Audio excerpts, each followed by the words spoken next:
mainit na sinalubong ng mga kapamilya ang hari ng primetime na si Coco Martin at ang mga bumubuo ng FPJ's Batang Quiapo sa kanilang homecoming sa ABS-CBN. Ipinakilala rin ng mga bagong muka na makakasama sa bagong yugto ng serye. Live mula sa Dolphy Theater sa ABS-CBN, nagpapatrol si MJ Felipe. MJ, kumusta naman ang selebrasyon para kay Tanggol? Alam mo, Bernadette, tama ka, no? Naging mainit nga ang pagsalubong at pagsaludo ng ABS-CBN executives at kapamilya employees kay Coco Martin at sa buong team ng FPJ's Batang Quiapo kaninang umaga. Isa-isang ipinakilala ang team behind the scenes na gabi-gabing bumubuo ng serye. Mula sa mga production staff, writers, producers at mga direktor, pati mga kasalukuyang cast members present din. Pero big surprise kanina ang pagkapakilala sa mga bagong mukha at aktor na mas magpapainit pa ng ikatlong taon ng serye.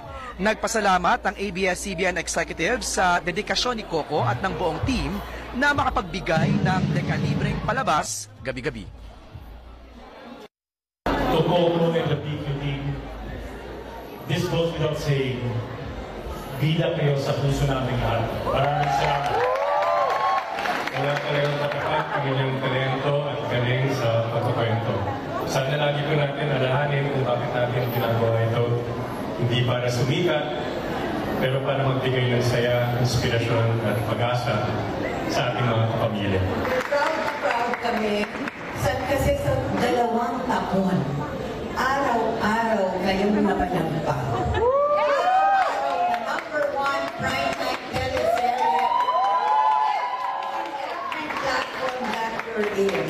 Coco, diba?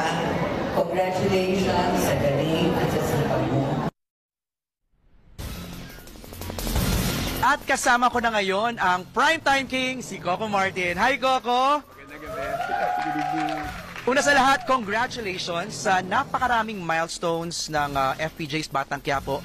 803,000 all-time high, peak concurrent viewers, yung rave reviews sa episode nyo last week. Ikaw, si Tanggol, si Rigor at si Marites. Anong nararamdaman mo, Coco? Masarap sa pakiramdam kasi sabi ko nga at least napapaligayan namin yung mga manonood at talaga tinatangkilik nila dahil nakakapagbigay kami ng saya at inspiration gabi-gabi. Sulit yung paghihirap.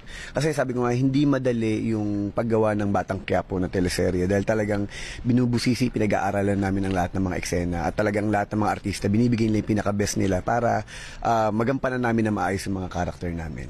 Kanina, hindi ko binanggit kung sino yung mga bagong mukha napapasok sa FPJ's Batang Quiapo kasi ang gusto ko po mga kapamilya, si Coco mismo ang mag-announce sino-sino ang mga artistang papasok sa ikatatlong taon ng Batang Quiapo. Go ahead, Ko. Makakasama po namin dito si Adrian Jan, Al at Dayan Opilak, mga content creators mga vloggers yan. Oh. Si Paulo Paraiso, kasama rin po namin dyan. Si Albi Casino, Jillian Vicencio, Jake Cuenca, Andre Brillantes, Angel Aquino, Shamin Buencamino, Chanda Romero, Juan Rodrigo, Dante Rivero, Michael De Mesa, Celia Rodriguez at si Mr. Albert Martinez. Wow! Ang dami nun, ha? Sobra. Kasi sabi ko nga sa panibagong yugto ng Batang Quiapo, ibang kwento, ibang mundo ang papasok sa mundo ni Tanggol na ididikit namin kung paano nagsimula lahat, lalong-lalo na yung kwento ni Tinding.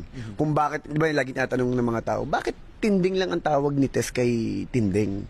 Ngayon lahat yan malalaman nyo kung bakit lahat. Kung bakit lahat na sa nagsimula, ano yung connection, talagang pinag-isipan, pinag-aralan to na dun masusurprise ang lahat ng mga viewers natin kung paano namin napagdikit-dikit ang bawat characters at kwento. Oh, lastly na lang, ano nang mangyayari kay Rigor? Mabubuhay pa ba siya? Actually, sabi nga ng mga viewers, kahit hindi na eh. Oy, wag na! Hindi mabubuhay. Boy si Rigor. Kasi honestly, si Kuya Jan kasi talaga sobrang galing na artista. At isa sa mga kinakapitan ng mga tao na kahit minsan kinaiinisan, pero alam mo na makikita at inaabangan nila ano yung magiging journey ng karakter ni Rigor na ngayon na alam na ni Tanggol na hindi siya ang totoong ama. At kung paano rin mahahanap ni Tanggol yung totoong niyang tatay na si Ramon. Okay. Batang Quiapo, after ng TV Patrol, message mo na lang sa ating mga manonood. Maraming salamat po. Magto 2 years na tayo. Salamat po sa inyong pagmamahal at suportang ibinibigay niyo gabi-gabi po sa Batang Quiapo. Thank you so much at mula po sa puso ng lahat ng bumubuo ng Batang Quiapo, maraming salamat po talaga. Thank you, Coco. At yan ang latest mula dito sa Dolphy Theater. Balik sa'yo, Bernadette. Thanks, MJ.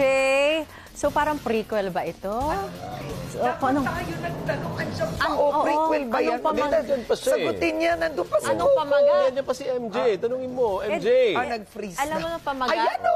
Sanggol. Sanggol. Oh, ayan, sasagot. Ayan, Yan, sasagot. Oh. Ayan na, Sasagot. ayan Sige, na. go. Asa na? Oh, ano daw? So parang tinatanong nila, Parang prequel ba ito? tinatanong nila, Coco, is parang ito ba'y magkakaroon ba ng prequel? Actually, hindi prequel. Kumbaga, sabi nga namin hindi nyo alam kung bakit nakapasok. Kumbaga, hindi namin maipaliwanag kung paano namin nagawa na ipasok yung mundo ng mga bagong karakter sa mundo namin ngayon. Na makikita nyo doon na parang, kaya pala.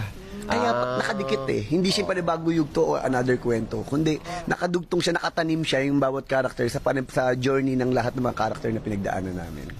Ayun. Ano? Karen, Alvin, Thank you, Bernadette. Coco. Galing! Congratulations. Yes, correct. Ang galing. Ang importante, hindi pa siya matatapos. Yun lang yun. Yun, Magtutuloy-tuloy. Yun lang yun. Ang galing ni Coco Martin at ng buong team ng Batang Quiapo. Congratulations Okay. sa inyo. Sige.